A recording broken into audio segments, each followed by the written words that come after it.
Now it's 8:30. We present Saturday Night Theatre.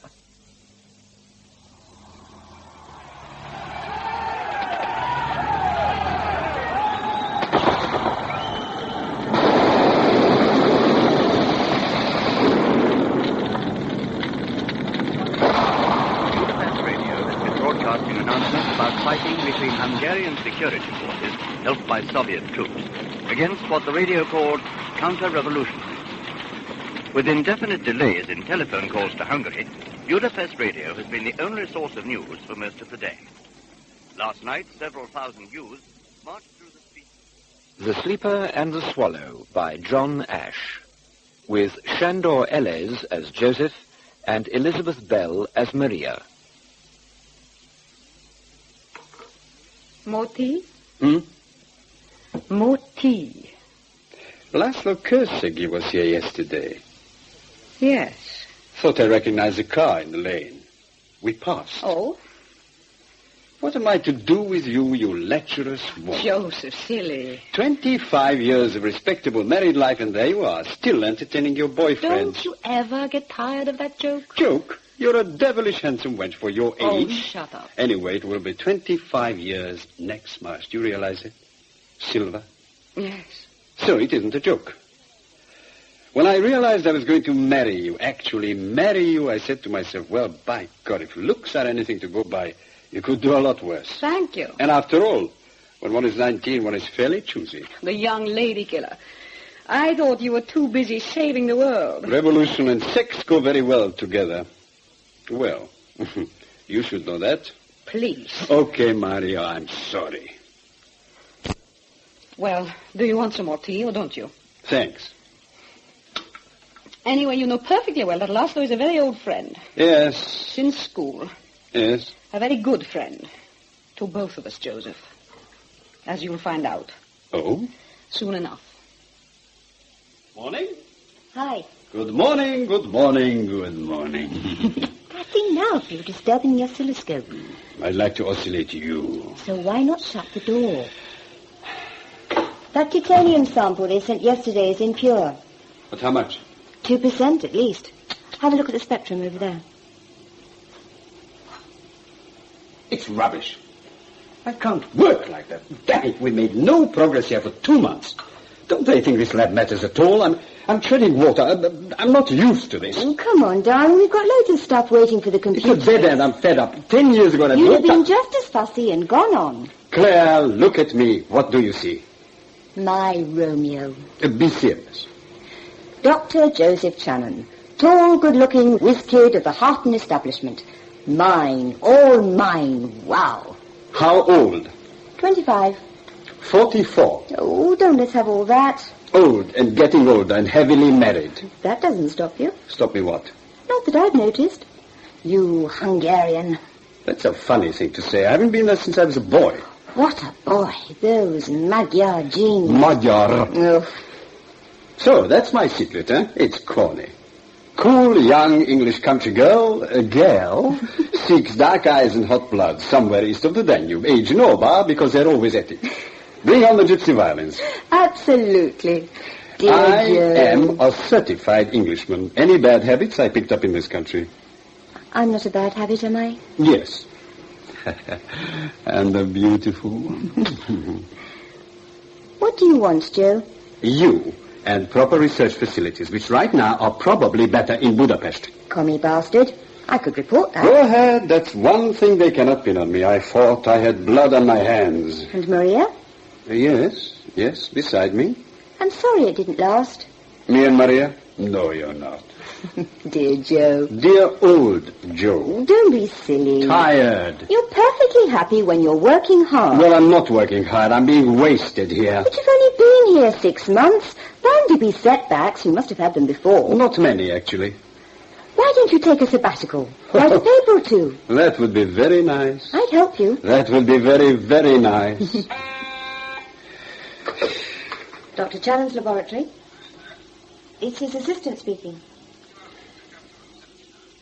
79, yes. Yes, all right, I'll tell him. Someone wants to see you over at the admin block. A Major Webb Austin. Who's he? Search me. Room 79. What, right away? Yes. Well, better not keep the Major waiting. Yes. Mrs. Channon, Yes. my name is Lodge. This is Mr. Barron. May we come in? I'm sorry, my It's husband... you we want to see first. Now, look. Wait. Just a little chat. In here. Thank you. Well. Maria Chernik, eh? Channon. Oh, yes, Channon. Shall we sit down? If you wish. By the way, there's no one else in the house? No. So you won't mind if Mr. Barron checks? Who are you people? What do you want? Ah, Dr. Channon. Take a few. Thank you. Let's see, we haven't met, have we? Not that I can remember. I only wonder because I move about a bit. You were at Oddingley before you came to Harton, weren't you? That's right. Lasers and all that. And all that. Bloody cold up there. The places the government sticks you boffins. I'd strike. Oh, yes? Still rather fun, eh? Magic rays. Not really magic, if you'd read Einstein. I'd done some of the early work on gallium arsenide. We had some success with that for solid-state lasers and other things, which is why they wanted me. At Oddingley. Yes. From 1976. And then you came here. Yes. Why? Why? Because I was offered a research contract, CO2.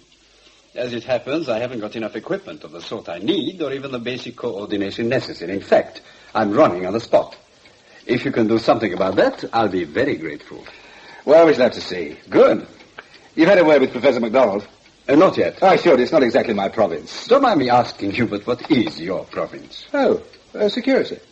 And that's why you've got my file. Well, our file. You came to this country in 1956 after the Hungarian Rising. Yes. Via an Austrian transit camp. Yes. And as one of the freedom fighters, you had no inclination to go back. Not exactly. I killed an AVO, for one thing. AVO? State Secret Police. Ah, yes. And you brought your wife with you? Yes. You must have been married very young. She was 19. And you were 20? Yes. And already something of a scientist. I suppose so. Well, you were snapped up by London University quick enough. They were interested in me. Oh, come, more than that, surely. In 2 years, you were leading a research team into... Raman generation effects. Don't blind me. I'd very much like to meet Mrs. Channon. I was wondering if... Now, hang on, Major. You've been asking me a lot of questions, and you've got a file on me an inch thick. I've had a lot of security checks over the years, rough and smooth. I recognize this one as one of the smooth ones. Now you want to vet my wife. What's all this in aid of? Dr. Channon, have you heard of the Omicron project? A very clever man, your husband. Yes. A good career, good salary, nice house in the country. We are quite happy. So, no problems, huh? Anyway, you'll keep me up the mark, won't you? I don't understand. What is this other work you talk about? Oh, come on, dear, don't be stupid. Mr. Lodge, I think you'd better go now. Mr. Bannon and I were wondering, does your old man know what you did before he married you? What I did? What you were? Get out, both of you. Get out of my house. We'd like to see your husband. Let's make an appointment, shall we? Yes, the Omicron project is based here. In fact, that's what the Harton establishment is all in aid of. The work is being done in Block 8. Block 8? I see. And the other blocks, my laboratory, just sideshows. You could say. A front. Sort of. So that's why I've been kept hanging around, messing about with totally inadequate resources. They just wanted to get to know you. But not too close, until you'd had a go at me. You must admit your background is unusual. But I've been in this country for 23 years. A naturalized UK citizen for most of that. Oh, there's no question about your professional integrity. Or brilliance, come to that. Just my patriotism. Ideology. All right, I don't blame you. You know the form. Oh, I know the form. Now, let me guess. Omicron is a top-secret project, and this establishment is founded by the Ministry of Defense. Dr. Channon. I wonder, I've seen O'Brien here from Cambridge and Brohill from Glasgow and Strauss from MIT, particle physicists. What are they up to? Well, I'm sure you won't ask me to give you a rundown. I'm just a cop. Dr. Channon, as you surmise, you've been looked over very carefully for a number of years by our people. Defense intelligence. And I wouldn't even mention the name Omicron if I weren't pretty sure that you were a loyal subject to the Queen. Well, your name was Chernick. Why did you change it? Convenience, really. Channon is more English. And more pronounceable. Major Webb Austin, I'm very, very fond of England. Fishing, golf, bridge. You have no children? No. Your marriage, you're perfectly happy? Yes, of course. Sorry to mention it. You know these things count. Oh, yes. You want a perfect specimen. If possible. Do you travel much? In England, yes. My wife and I sometimes go to Brittany, and I to Norway. Alone? To fish. Of course. Your father's dead, isn't he? Where's your mother living now? In Dunofeldvar on the Danube. Yes. They want you on Omicron, Dr. Channon. They want you very much indeed. I can't tell you any more about it, of course, but they'd like to talk to you. All right.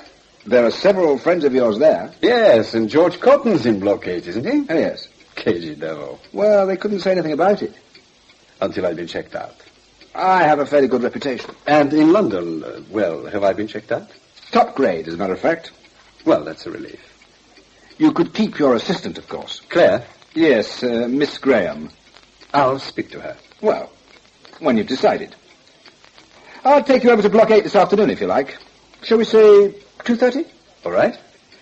And how about dinner this evening? Bring your wife. No ulterior motive, you see. Well, thank you very much. There's a house we use here, very good cook. And no microphone? Dr. Channon. Let's go to the Bear for lunch, okay? Okay. I can't tell you any more until this evening when I've talked to that bunch over there. Have you heard anything about Omicron? No. Well, at least they're not worried about you. Clean-cut English lady, Jotpers Rodin BSc Super. Handles her drink and fornication. Ripping. Ripping little English rose. By the way, your wife telephoned. Oh, what about? She didn't say. Well, I've got to call her later anyway. We're dining out. Oh. With the Major. Webb Austin? Mm-hmm. My sponsor for Block 8. Confirming the security of my domestic bliss. What would he say if he knew about us? I think Channon will join the team.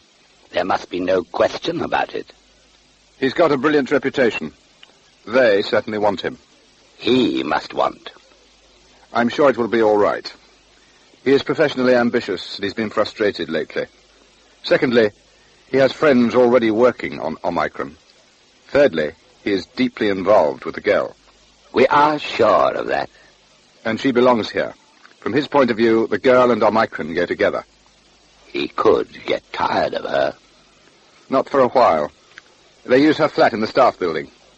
Let me show you. We got these shots of them. Slut. I thought we might be able to use these photographs one day. Small stuff, silly. Does the wife know? I doubt it. I'm seeing her this evening, by the way. It might be better if she did know about the girl. It might strengthen the pressure, give the wife an edge. Then there's the mother, of course. Quite another question. Is she still in... where is it? Dunofolva. No, in Budapest, under very close surveillance. He's in between the pincers, all right. His wife had visitors this morning. Oh? Lodge. Lodge? And another agent. They were softening her up? Yes. Him next. 20-odd years of peace and quiet.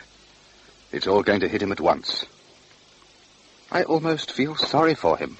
If anything goes wrong, feel sorry for yourself. I don't believe it, George. It's true. It can be done.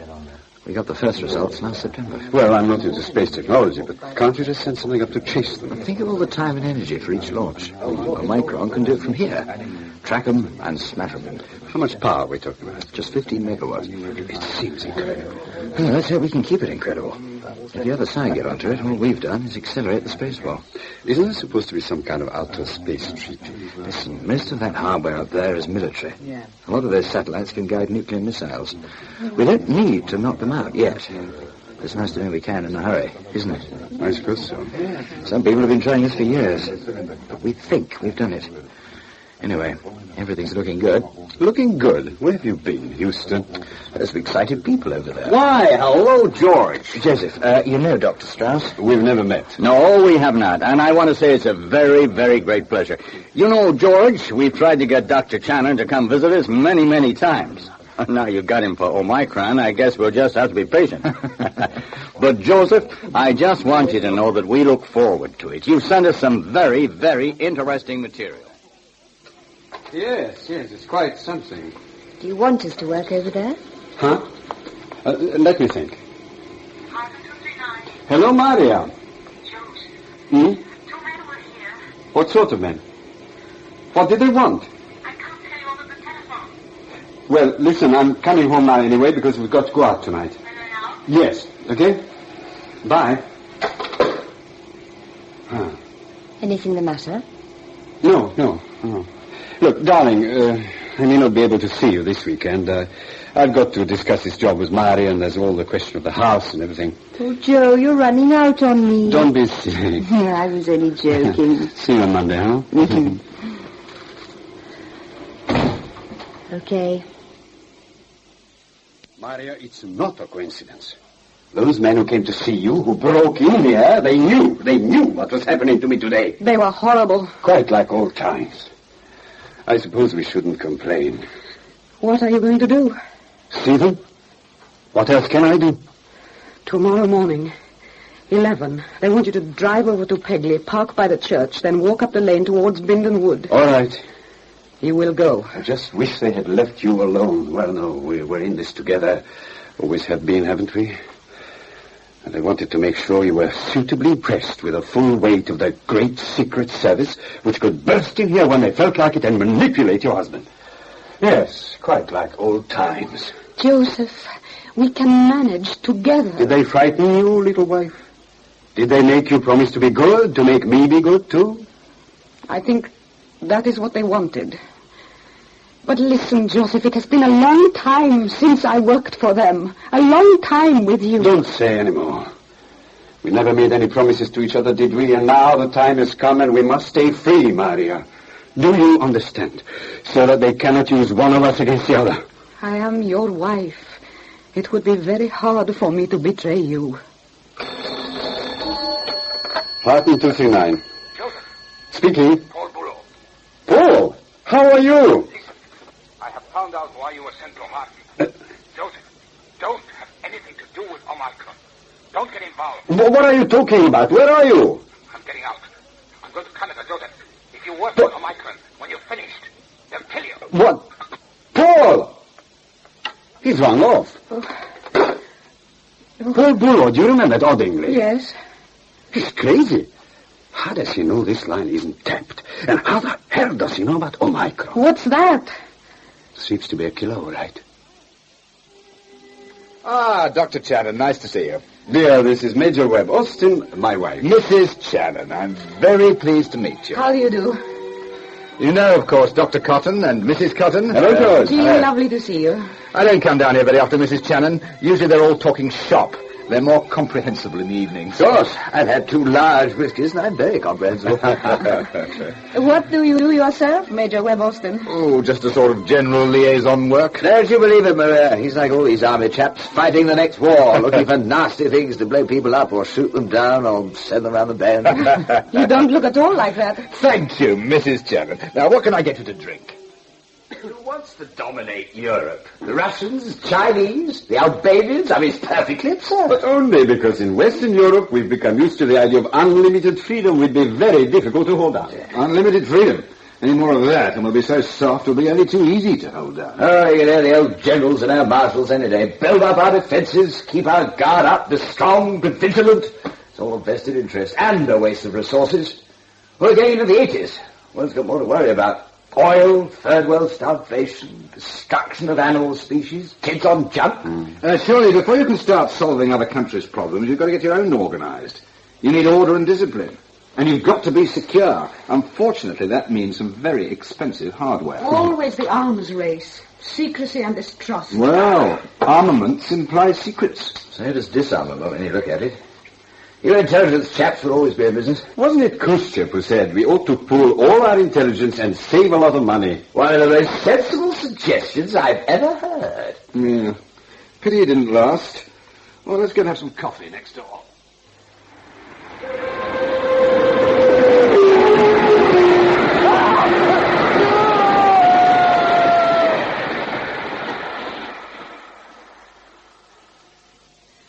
Not an attractive man. The Major? Well, somebody said they'd rather be ruled by Colonel Blimps than commissars. Still, if he's all the opposition can muster, it should be a pushover. I was thinking all through dinner last night. Everything's so normal. Boring, really. George making silly jokes. Dinner parties, bridge, shopping, seeing you off to work, seeing you home again. And now, today, everything changes. We'll have to see what Mr. Lodge has to say. But you know, don't you? One thing, Maria. They're not going to involve you, are they? You will do what they say. You have to. The body of a man who fell from the London to Liverpool Intercity Express last night has been identified as that of Dr. Paul Bulow, a scientist working at the government research station at Horrockley. Dr. Bulow's wife is on a visit to Montreal, where she heard the news early this morning. A government white paper published today. Paul.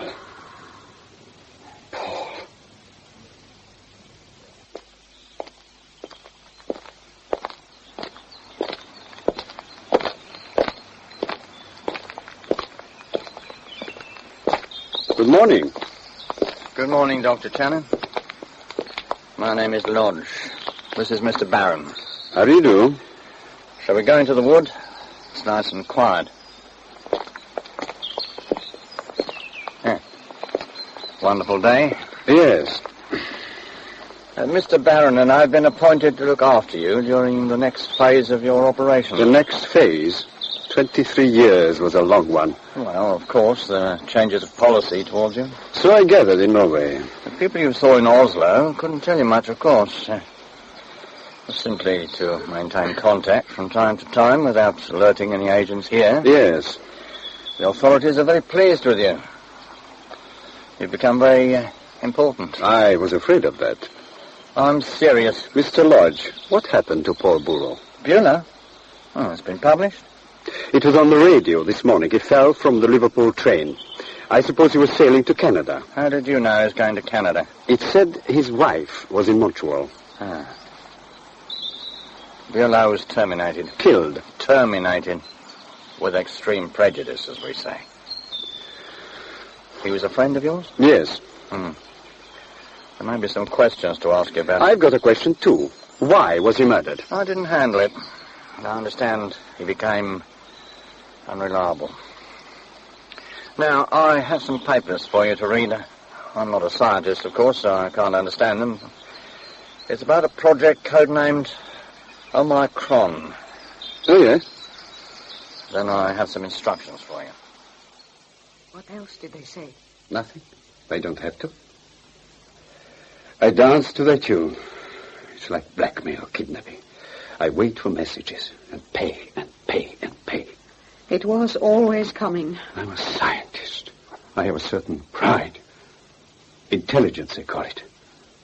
British intelligence.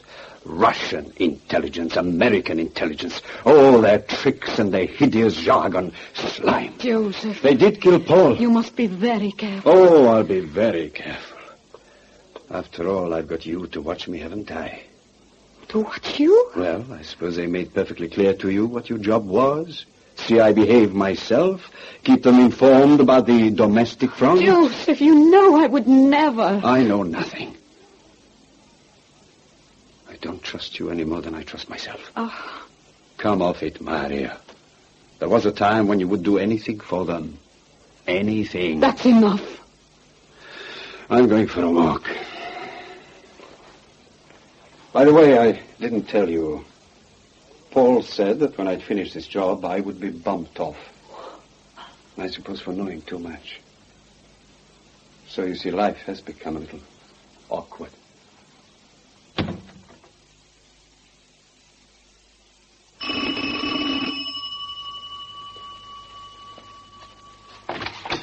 Joe. Can I come in? Of course. You're soaking wet. What have you been doing? Walking. In this weather. Now, come on, take off your coat. I'll find somewhere to dry it. Yes, thanks. Darling, you're looking perfectly miserable. Now, go on, help yourself to a drink. I'll put this in the kitchen.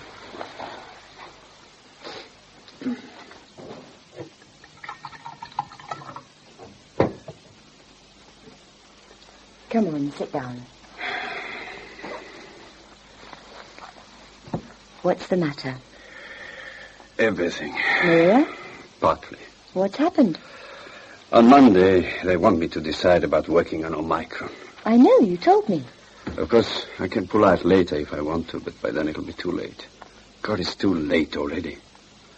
I wish I hadn't come to this place. No, if I hadn't, I wouldn't have met you. In any case, it was all planned. I'm sure it was. They've got people at Oddingley and they've got people here. They must have. Otherwise, how did they know I was being asked to work on Omicron? Joe, what on earth are you talking about? Who are they? It's easy for you see. A beautiful English girl, born and brought up here, slight and slim and frivolous even, but certain and really incredibly strong. I love you, Joe. Pretty little English ladies shouldn't fall in love with foreigners. Darling, you're not foreign. You're as English as Leslie Howard. He was Hungarian, wasn't he? There you are, you see, frivolous. Well, okay. What's biting you? When I have told you, well, it's up to you. If I lose you, then everything will be finished. But I have to know. Try me. You know that I came here in 1956 after the Hungarian insurrection. Yes, with Maria. You know that the Austrians opened the frontier to refugees. Yes. Well, there was a whole flood. A lot of young people, too, who had been fighting in the city. You couldn't blame them for leaving, not after the tanks came in. Everything was so disorganized. The state security people had a hard time. A lot of them were killed. But the senior officers kept their heads. A chance to slip out a few agents. After all, it was very good cover. Who would suspect kids who had been fighting in Budapest, running through the streets, throwing bottles at armored cars? Agents? Spies? Yes. How do you know? Paul Bullo was one of them. Bullo? The man from Oddingley who fell from the train. But if you knew he was a spy, why didn't you Because I was one myself. Oh, I don't believe this. I don't like it at all. It's ridiculous. You've got to understand how we were brought up. The atmosphere. It's hard to visualize it now. Arrests, trials, executions, informants, denunciations, terror. There was only one way to behave, to be safe, to get an education, a job, a career. I was lucky. I had done well at school, extremely well. I went to the university, and at 19, I had passed my finals and was working with a senior research team even before I had defended my postgraduate thesis. It was wonderful, like a flame. But I paid the price. I had to prove my political credentials, to take the chair at student meetings, to visit the state security offices, to report, to inform. Oh, yes. I used to know that slippery little world quite well, where human nature is revealed in all its fragrance. It wasn't a question of morals, loyalty, good faith, bad faith, treachery, selling out, just bargains between little rats and big rats. I just wanted to get on with my work. It was the greatest privilege I could think of. In a sense, I owed everything to the regime. And they took everything. You were very young. So were the freedom fighters, the boys who faced the tanks, and the girls whose bodies were ripped apart by shell fire. Even if I wanted to join them, I was hopelessly compromised. The authorities could expose me at any time they wanted to. But they gave me a gun. And they gave me Maria. They sent us out to the barricades to establish ourselves as gallant little rebels. So we shouted for Imre Nagy, Molater, and quoted Kossuth, and left the city defiantly with the national colors round our heads. As beaten heroes, we made a handsome pair. Oh, they also gave us a marriage certificate backdated. Why? Why Maria? Do you know what a sleeper is? No. You take a man and you send him to a foreign country. He arrives there quite naturally as someone who wants to work there, join relatives, anything. And you leave him alone. You let him become totally assimilated, a naturalized citizen, a part of the community. Plenty of friends, trustworthy. Of course, you have to trust him too. Either because he's ideologically sound, or because you have a strong hold on him. Perhaps you pay him, perhaps not. But he's a very good investment, you see, because when you finally decide to use him, he's completely unsuspected and not under any kind of surveillance at all by the other side. For years he had led a completely normal life, completely normal, and yet fantastic. A sleeper. You? It has been a long sleep. Of course, it's desirable to have a wife, otherwise there's a risk of entanglements, but the wife must be reliable, too. Maria was recruited right out of the schoolroom by a good-looking state security cop. Do you know what they did with her then? They used her to blackmail foreign embassy staff. She was very pretty. I won't go into details. There were other girls, of course. They called them swallows. You were just kids. So the sleeper slept with his swallow under an English sky and went to church on Sundays. Joe, are you telling me that for all these years... Times have changed, of course. The way they behave over there now, the policies. Often we thought that they wouldn't need us anymore, that they would forget us. If only I had been a doctor or accountant or something, perhaps they would have left us alone. But they knew I had the sort of brain that would be needed in a scientific community, an ambition. The Cold War became a scientific war, and they must have realized that I was becoming more valuable, not less. And in the end, they were right, because now there is this great prize, a weapon which can reach into space. Omicron. In theory, an emitter so powerful that it can burn up orbiting traffic. I suppose there are about a dozen people in this country qualified to make it work. 7 of them are here. And you were one of them? I saw some men this morning. The sleeper has been woken, and our Major Webb Austin has made the biggest blunder of his life. What are you going to do? What are you going to do? I love you. You are incredible. Why? Aren't you shocked? I'm a traitor, an enemy. Rubbish. If you were, you wouldn't have told me. Whatever you were when you left your country, you're another person now. You're no more a traitor than I am. All right. So I go to Webb Austin and tell him? Yes, why not? Maria was an orphan. My father died at 62, but they had my mother. And of course, if they want to tip off the other side, my career is finished. No scientific establishment in the Western world would touch me with a barge pole. Alternately, they can kill me. Or they killed Bulow. Oh, my God. Strange when this has been hanging over your head for so many years. It's almost a relief when... You told your wife? She told me. They saw her first. I think her role is to watch me, too. Always has been, I suppose. Joe, were you ever in love with Maria? I don't know. When we first came to England, I suppose we... I don't want to talk about that. Darling, I tell you something. You'd make a poor liar. Thanks. Well, do we move over to Block 8 on Monday? We've got to. Claire, darling. We must play for time.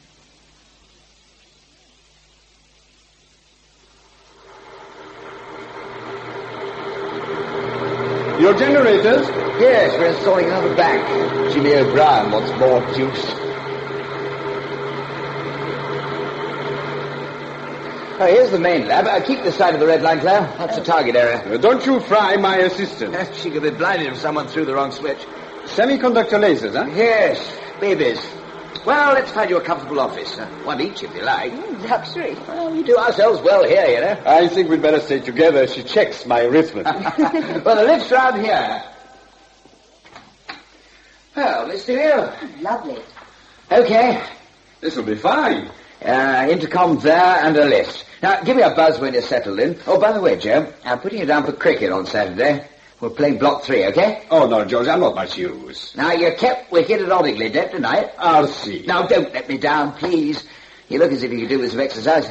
Do I? Quite definitely. Yes, very white about the gills. See you. You look okay, considering... Come over here. Well, what is it? It's a lovely view. Gosh, this is a change. Don't talk about anything in here, understand? Yes.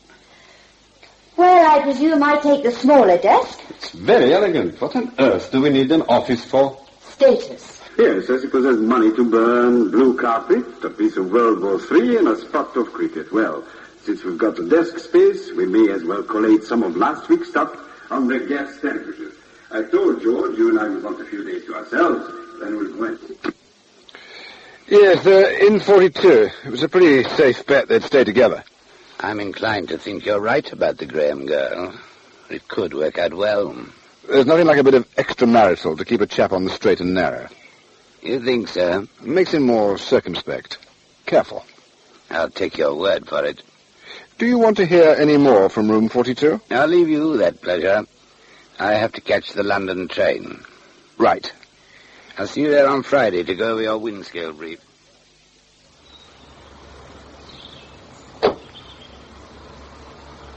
Good evening, Dr. Channon. Hello.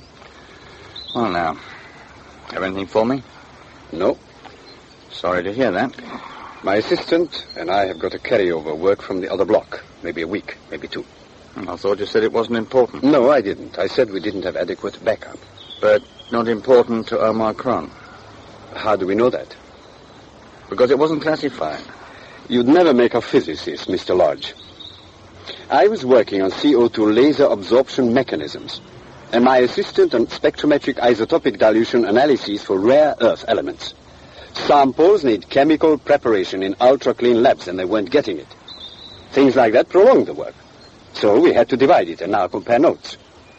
I don't know much about Omicron yet, but in this field nothing is irrelevant, not even geology. I'm a research scientist, not a mechanic. That's all right. Just maintain contact. You can have some papers as soon as you can. Can you come here on Saturday afternoon? No. Why not? I'm playing cricket. Tuesday evening? I'll see. There is a certain amount of pressure, you understand. That much? Do you realize it'll be weeks before you get anything valuable? Maybe more? Just keep it regular. On Tuesday, will you come to the copse above Cheffin Farmhouse? I'll show you a tree there you can use as a dead drop. A dead what? Oh, I'm always forgetting. You're out of practice. I never practiced anything like this before. No? Well, what I mean is a place to leave documents. If you don't find me and Mr. Barron there, use the dead drop. Okay?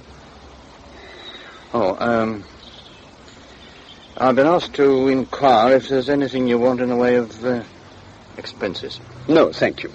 Oh, and your mother. What about my mother? She's been given a special allowance. I see. Does she know what it's for?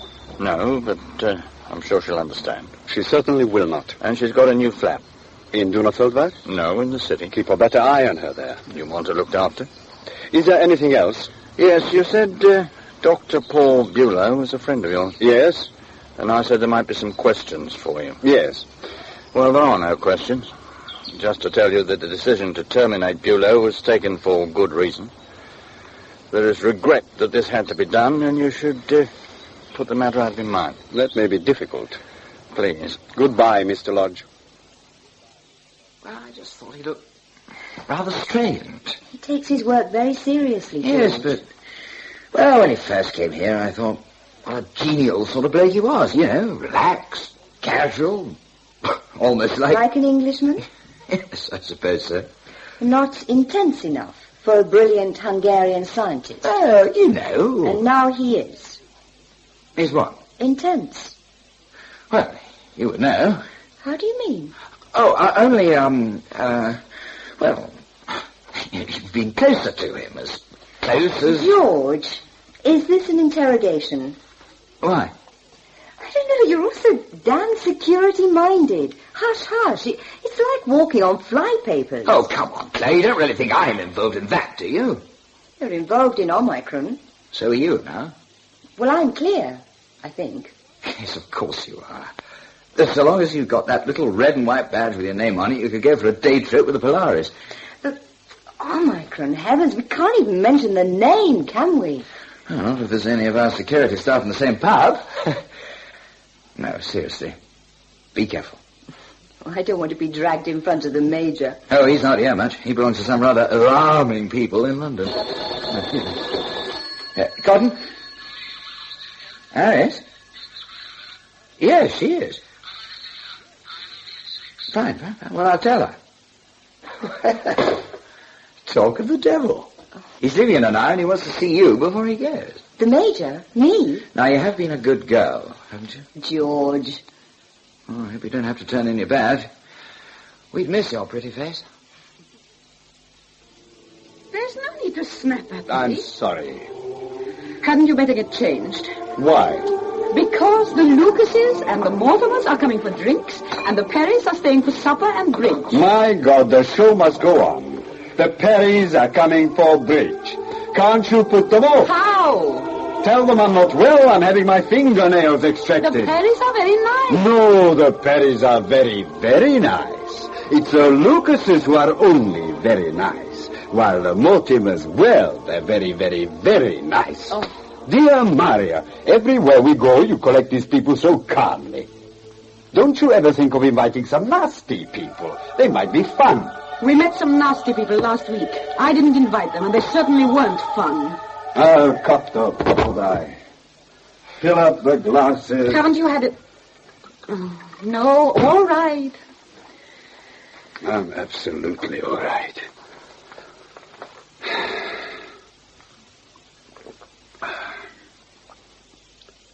It would take an ocean to wash away the maggots. When I was coming back from seeing Lodge, I drove down a little lane and stopped by a farm gate.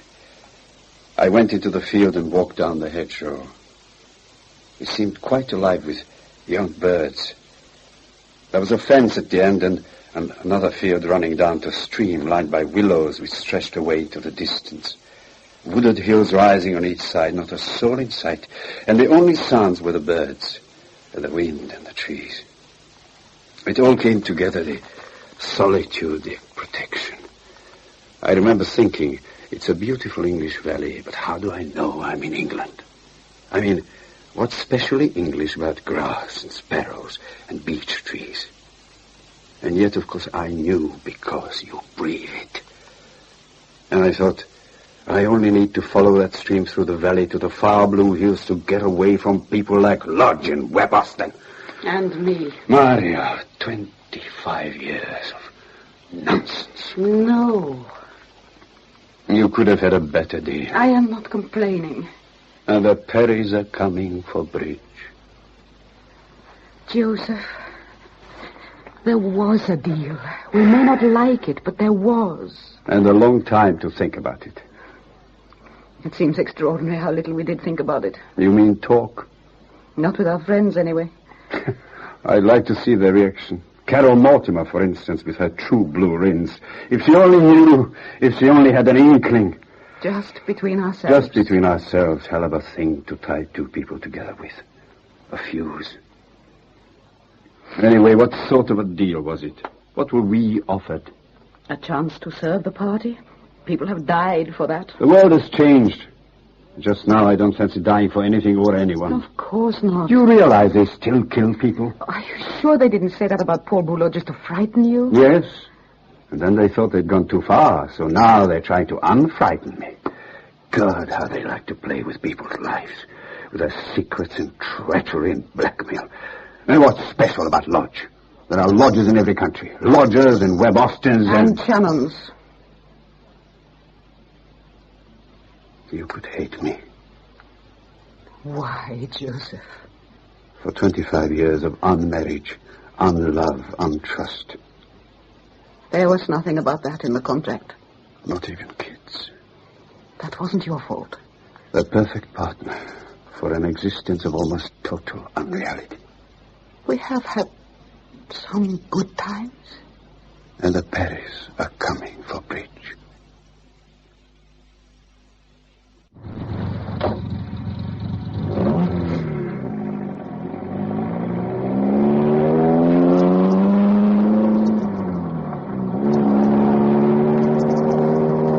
Where are we going?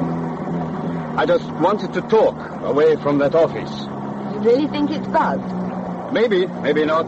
Why take the risk? It doesn't make life very easy. No. I don't like being that careful, not with you. And I'm not going to be driven paranoid, not by them. Well, not yet.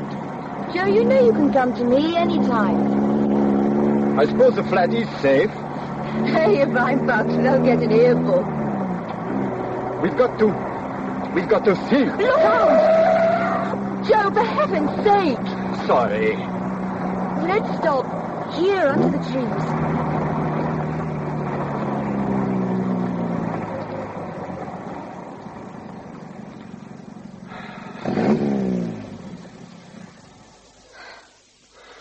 You're pretty tense. Yes. Don't scare me like that again. Sorry. Last night was pretty rough. What, the guests? And everything. Boring? I don't know, I was drunk. Very boring. For them. For me, well, you can be a lot of things when you're being squeezed like a lemon, but not exactly bored. And now hungover. Yes. I've got some aspirin. No, don't bother. Listen, we've got to do something. Mr. Lodge? They can wait a bit, they're not stupid. But sooner or later they'll want stuff on Omicron, as soon as I begin to get familiar with the latest theory on the work. And that won't take long, they know. Joe, you've got to decide now. Not tear yourself apart. There's no way out. As soon as I give them what they want, what they really want, I'm finished. They can do exactly what they like with me. All my work, and a lot of other people's too, belongs to them, then. If I put a foot wrong, they can blow my career. Even now they could do that. They wouldn't dare. You're much too valuable. Joe, they've got to give you a hell of a lot of rope. I don't want to be at the end of any rope. But you always have been. Yes. They have to take care of you, Joe. I don't want it. I don't want any of it. Stay strong, darling. For me. I would do anything for you. Do what you have to do.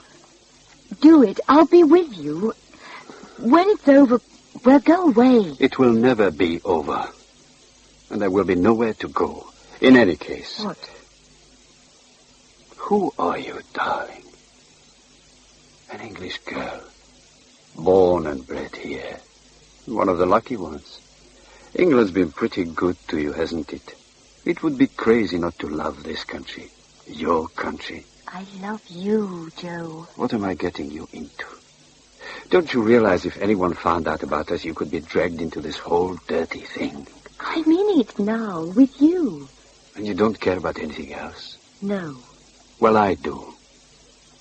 Maybe it takes a refugee, even a pseudo-refugee, to appreciate this mad, wet, careless land with its uncomfortable pubs and beautiful old empty churches and bewildered policemen and novel ideas about work and football and its democratic chaos.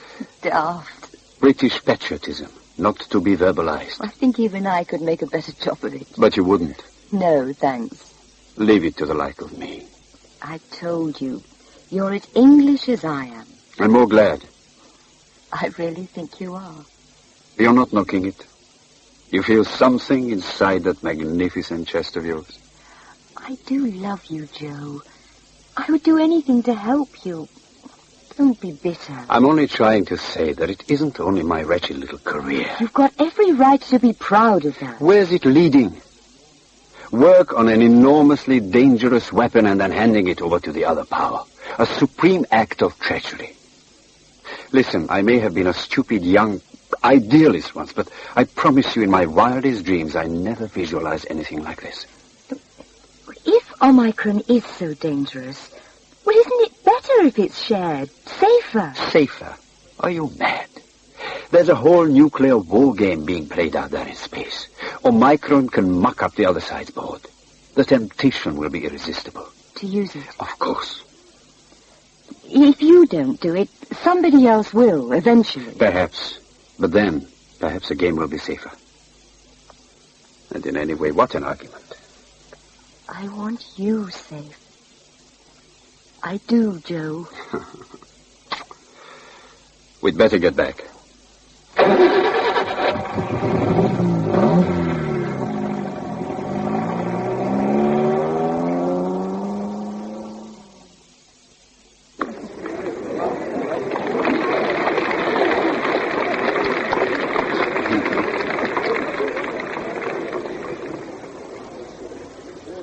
You see, your good husband is very dangerous to Lane. And I never knew.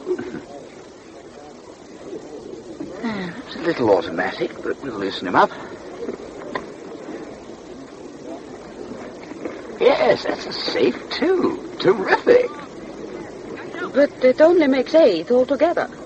Oh, what's the matter with 8? He's on his way, he is.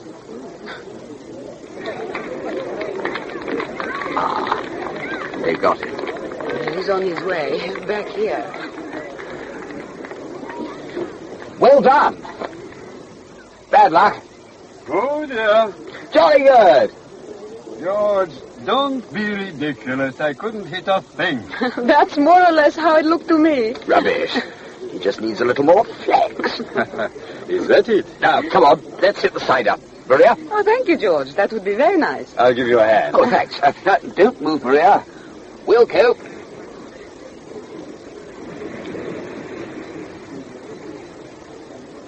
George, do you mind? I think I'll push off. Huh? What's up? I've got a bit of a headache. Well, don't touch the apple juice. Look, if I take the car, could you possibly give Maria a lift home? Yes, of course. Make her stay, huh? She's enjoying herself. Sure. Thanks. See you.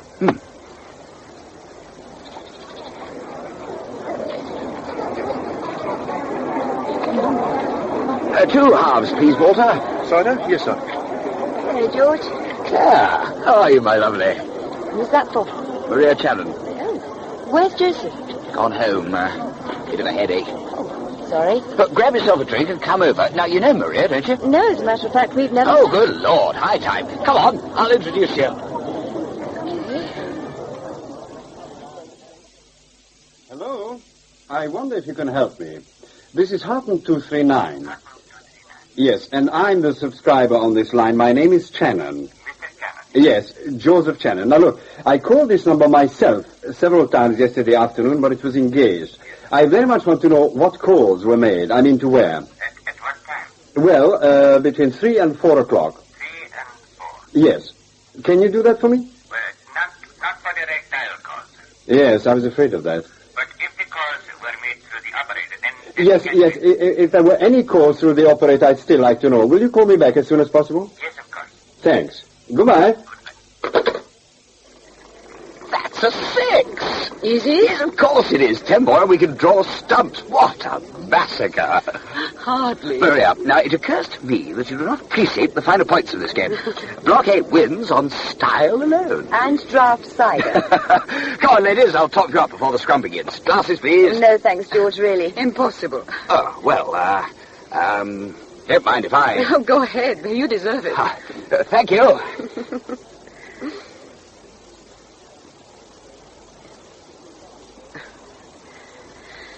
I've wanted to meet you for quite a while, Claire. You and Joseph working together. You must come and see the house. Oh, I'd love to. We've got a much better garden here than we had at Oddingley. It keeps me busy at this time of the year. I'm afraid I've only got a flat. I was told you were having an affair with my husband. Who by? Major Webb Austin. Why on earth should he tell you a thing like that? Apparently it's rather frowned on here. Officially. Something to do with security. Mrs. Channon, you haven't spoken to Joseph. You know that. Hello again. Well, well. Jolly good luck to us all. Hmm? Now, Omicron. As you know, this is potentially the most important strategic weapon since the hydrogen bomb.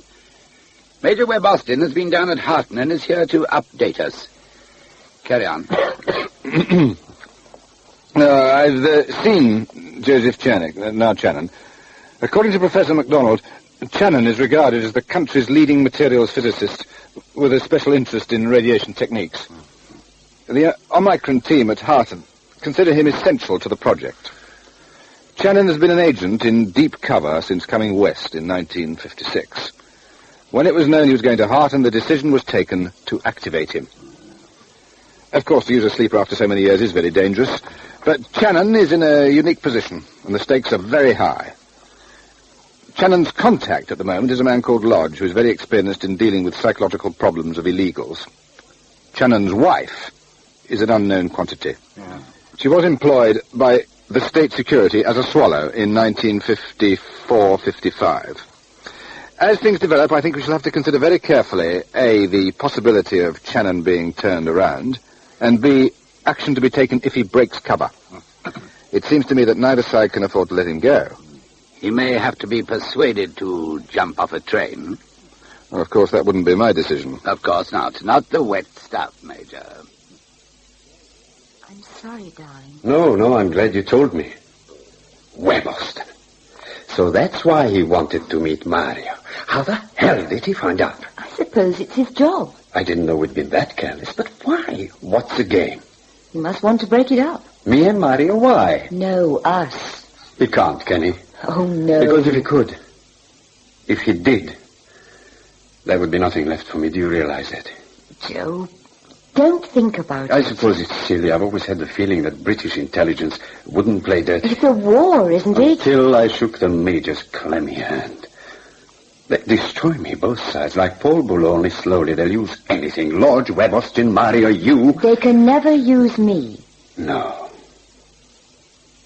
Compared to Webb Austin, I'm beginning to find the idea of Mr. Lodge not quite so uncongenial after all. Good evening, Dr. Channon. Hello, Mr. Lodge. I'm glad you're here. I'm afraid I don't have anything for your letterbox. I'm sorry to hear that. Unless you'd like to forward a letter to my mother. We're not trying to be funny. Not at all. As a matter of fact, I'm in rather a difficulty at the moment. Yes? You see, there's a young lady at the establishment, my assistant, in fact. Claire Graham? Oh, you know her? Her name? Well, we've been going out together. I see. And the security people have found out. I'm listening. I don't think they like it. Possibly. They've told my wife. Sort it out. Yes, it's all very fine to say that, but after all, it's rather a severe personal problem, and I find a strain of it on top of this other business. This other business is all that matters. Do you want me to see your wife? No, I don't think that would help. The next time I see you, Dr. Channon, that's next Tuesday evening, here, I want some information in writing. You could let me down, but it would be very, very stupid. Off you go. Mr. Lodge, you don't seem to get the point. I'm not making any progress at Omicron. My colleagues in Block 8 are not cooperating, obviously, on instructions. Somebody's having second thoughts about Dr. Channon and his difficulties.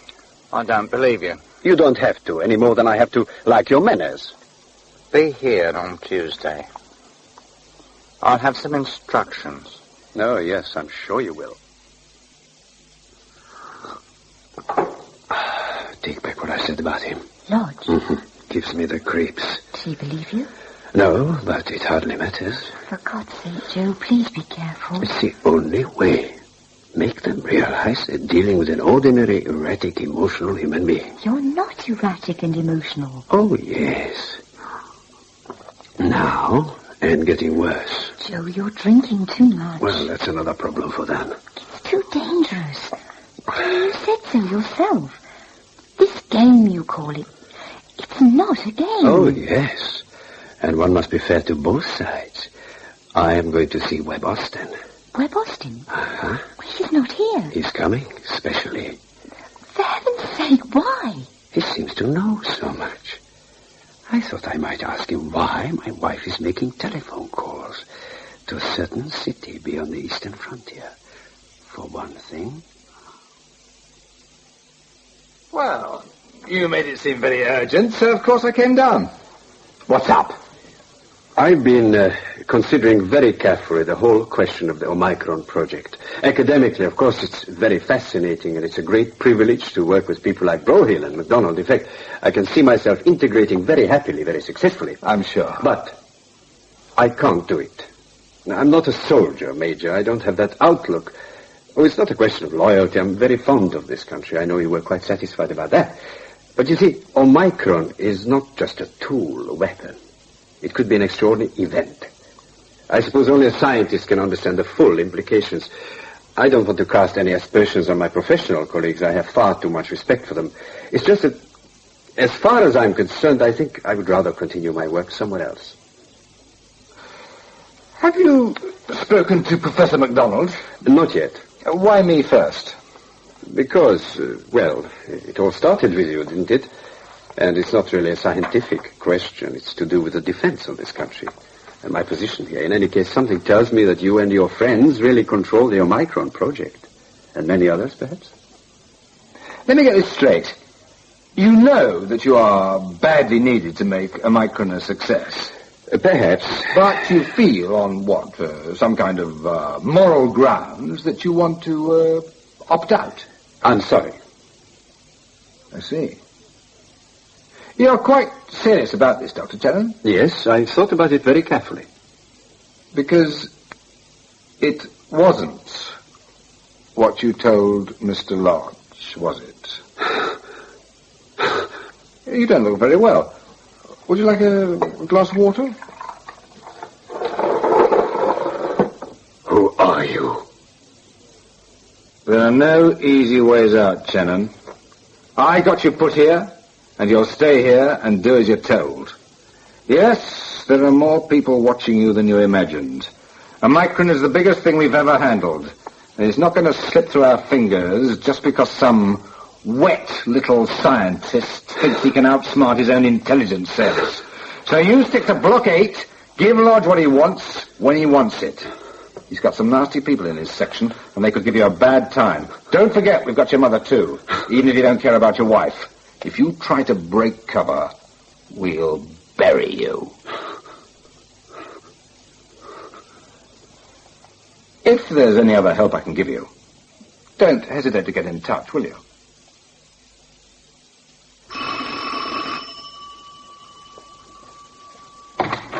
Darling. Pack some things.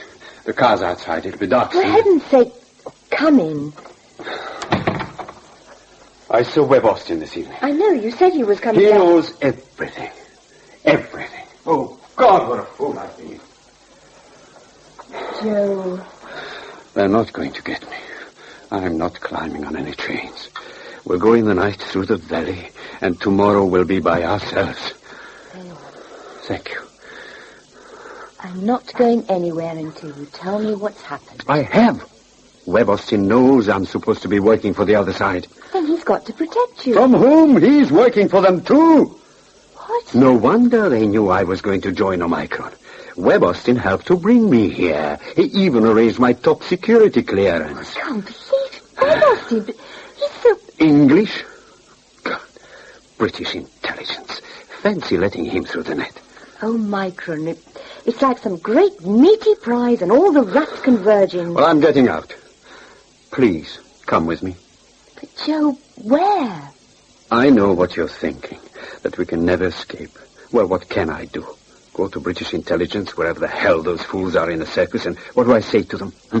Please, sir, I'm on your side, of course. The only snag is I've been an enemy agent. Not for long, of course, only 25 years or so. So please, can I keep my job? And no hard feelings? I see what you mean. That's called breaking cover. And it's not a very soft option. You should have seen Webb Austin. The next thing I'd know would be a very sharp umbrella jabbing in the cyanide. And I have a horrible feeling I just about deserve it. Don't be silly. All I know is I can't stay here. Not another minute. And I need you so badly. Maria? She's at the parish council meeting. I've left her a letter. Look, darling, I know it's a lot to ask you. You're not involved in all this. I'm involved with you, Joe. Mario knows that, of course, and that bastard Major. So where are you going? In Venice? In Venice, tonight? No, but we must get away in the dark. There's a lake by Van Older, a trout stream, cottage, Mrs. Murray. Only 500 miles. To the other side of the world. Joe, you can't hide forever, not even in the Grampians. I think I could try with you. All right. The car's outside. Full up.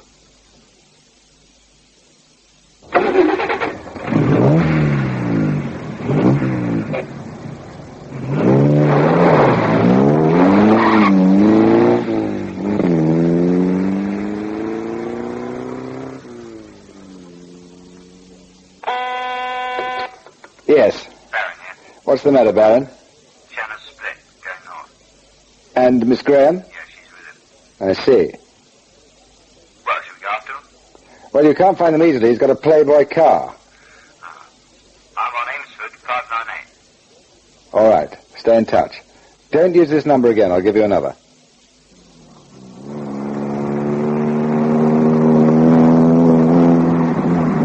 What's the time? About 1:10. We could make Carlisle for breakfast. Or Penrith, that's not so obvious. You don't really think we're going to be followed up there? For the rest of my life, I'm not taking anything for granted. Anything.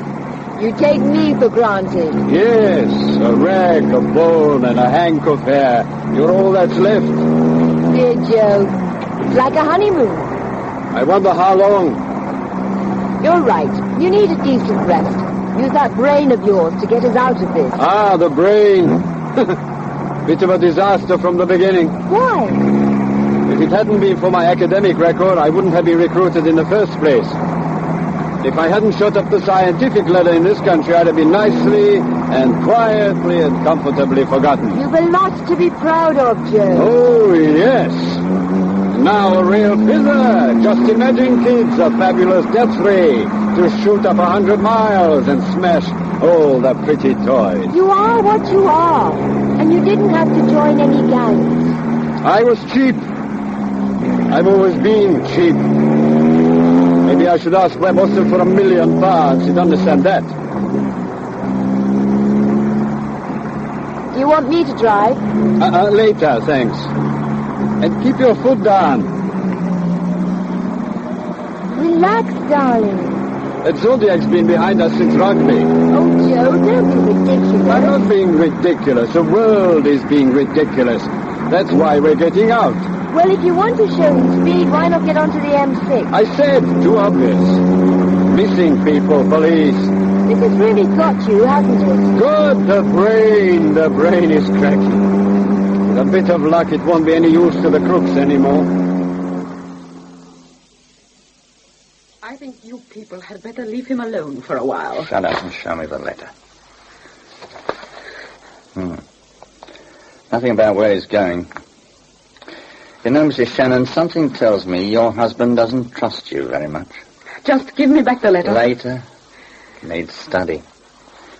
See, we're not particularly bothered about his destination. We'll find that out soon enough. Personally, I'm interested in his state of mind. Perhaps you can help us, too, about that. Mr. Lodge, I am not prepared to discuss my husband's state of mind in the middle of the night. Why not? You know, he's taken Miss Graham with him. His assistant. He doesn't say that. You silly cow. Couldn't you keep him at home for us? Answer it. Go on. If it's him, keep him talking. You understand? Hello? Yes, speaking. Laszlo. Oh, that's wonderful. But we may be too late. No, don't come here yet. Wait till you hear from me. Give me that phone. Oh! Hello? Who's that? Who's speaking? Damn. Okay. Now, who was that? Who the hell's last A love? friend. Oh? And he just rings you up at any time? I'm waiting. Do you want your arm broken? Do that. And you've lost my husband for good. You see, I know a little more about him than you do. And we are not so weak as you imagine, Mr. Lodge. Neither he nor I.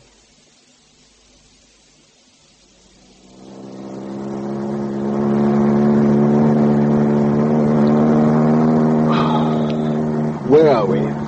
Just coming into Lockerbie. Scotland. I thought we were going to have breakfast in Carlisle. No. Terribly dangerous. Full of English cops looking for spies. What's time? 8:20. You can certainly drive. Didn't want to wake you. You looked rather sweet. This looks promising. What does? The Crown Hotel. Okay. Fine.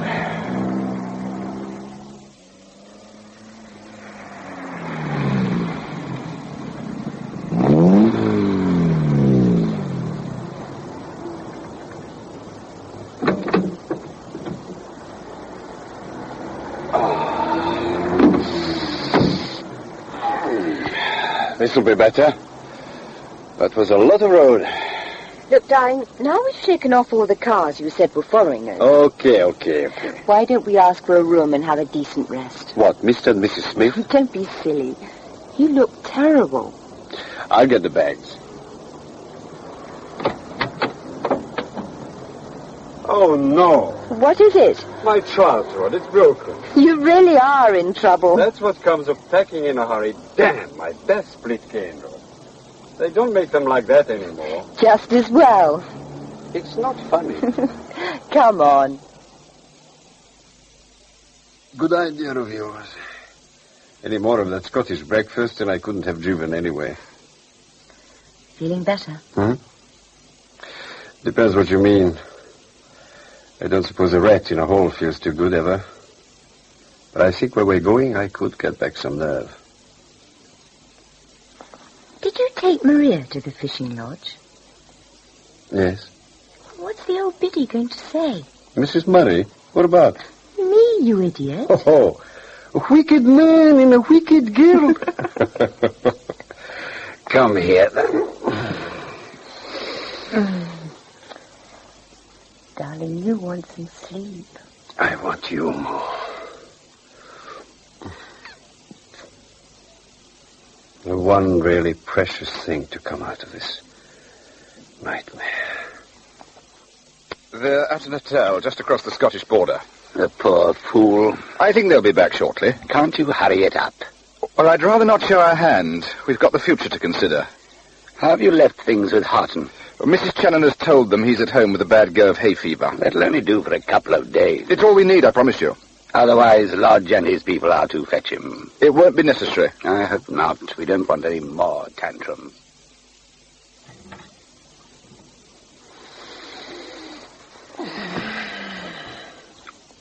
Hello, darling. Couldn't you sleep? Don't worry. I slept all right. How are you feeling? Okay. Good. What's the time? Tea time. Tea time? Yes, I've sent for some. We'd better get going. We don't want another night drive. Oh, Joe, well, there's no hurry, is there? Why don't we stay? We could go on tomorrow if you feel like it. Of course I feel like it. Come on, darling. We can't hang about here. Look, nobody could possibly know where we are. You can send another wire to Mrs. Murray. No, I'd rather get on. I really would. Anyway, let's have tea.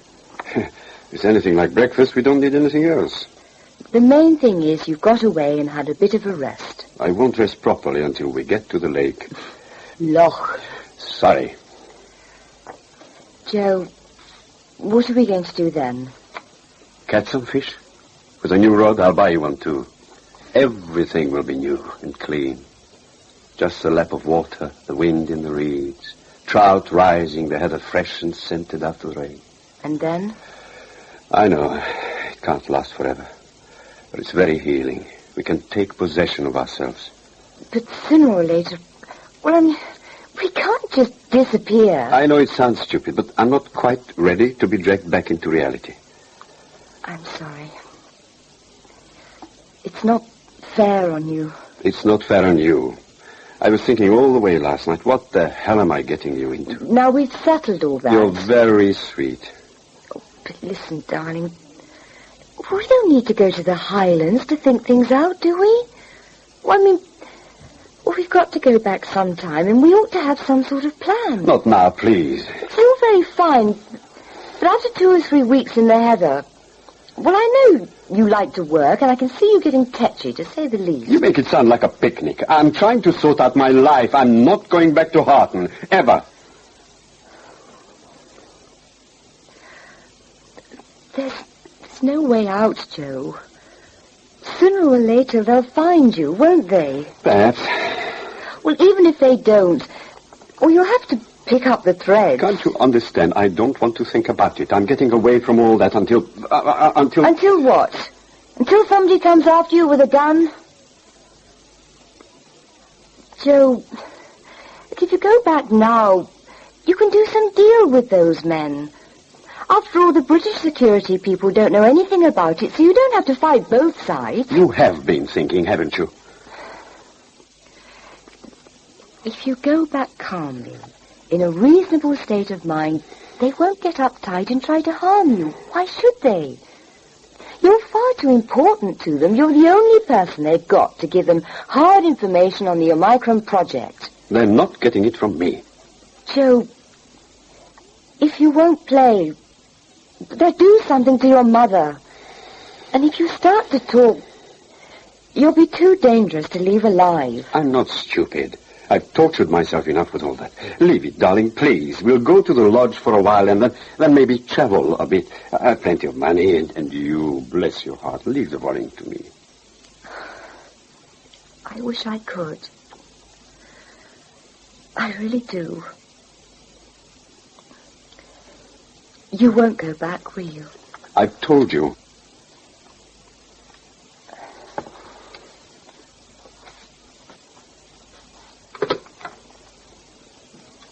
Hello. Could you get me a number, please? 01 953 0603. Could you make it a personal call? I want to speak to a Major Webb Austin. Claire. Will you call me back?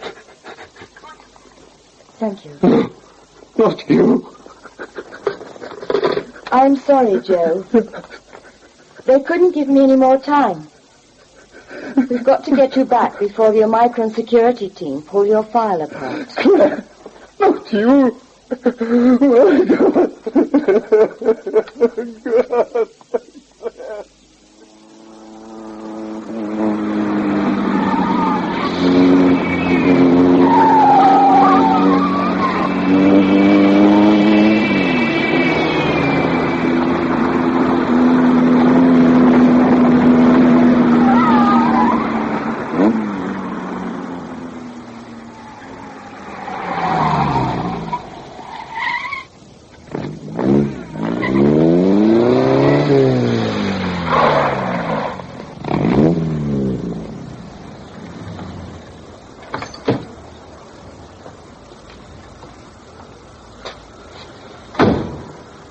Morning, Joe. Feeling better? Well, you don't look it.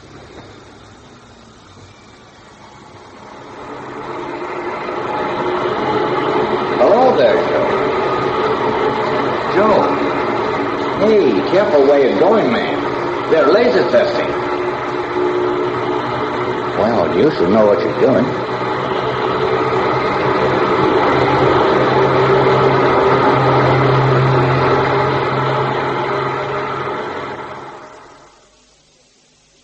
They're not going to like this. Like what?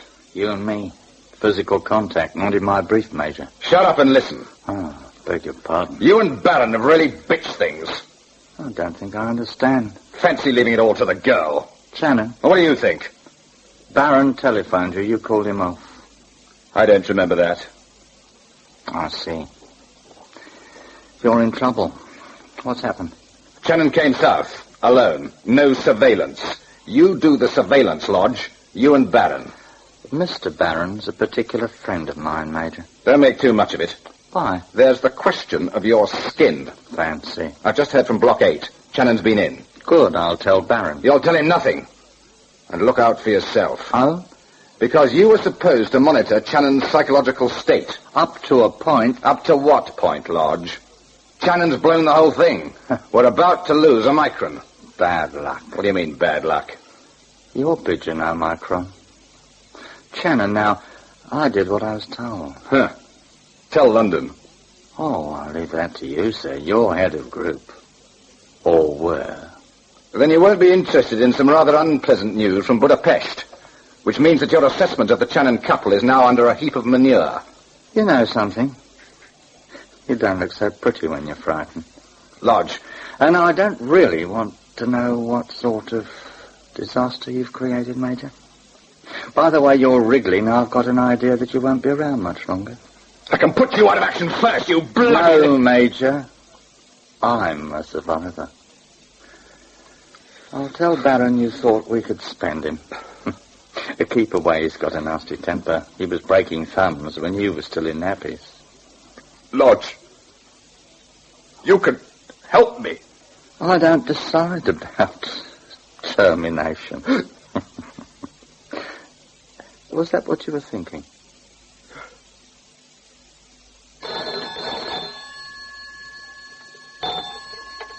Harton 357. Miss Graham? Yes? I'm speaking from London Control. There's been a sudden hitch in the Shannon case. Oh. You are not to blame. You were defective. Thank you. Clear your station and report to London. Yes. You have a new assignment abroad. Shall I check out with head of group here? No, he's non-operative. Is that clear? Yes. And of course, leave Shannon alone. All right. Yes.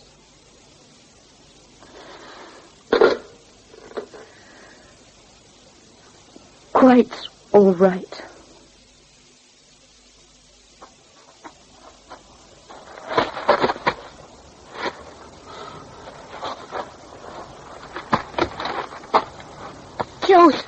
Joseph, oh my God, you look terrible. Sorry about that. Laszlo, it's Joseph. Come and help me. Laszlo? Joseph! Laszlo Kirsiki? Don't you recognize Oh, me? help him in.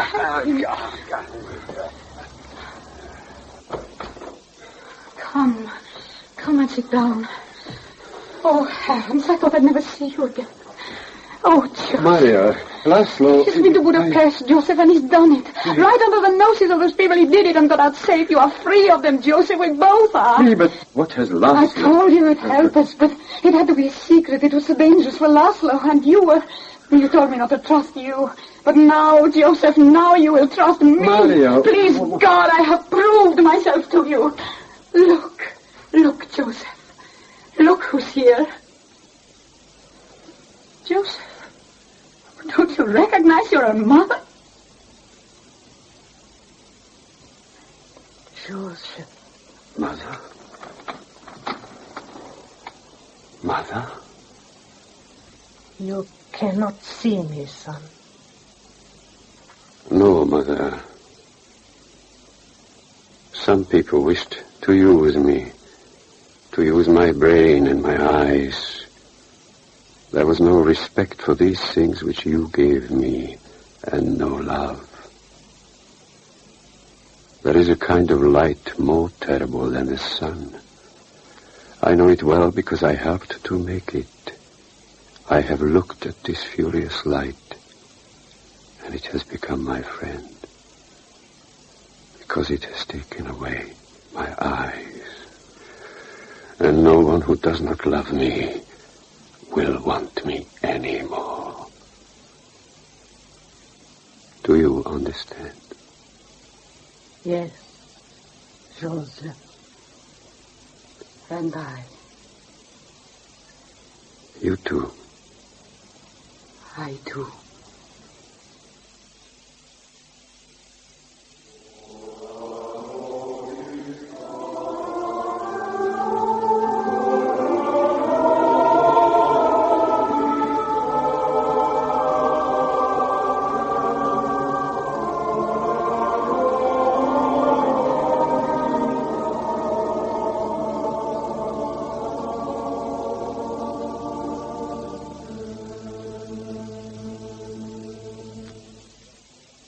In The Sleeper and the Swallow by John Ash, the part of Joseph was played by Shandor Ellis, Maria by Elizabeth Bell, and Claire by Karen Ford.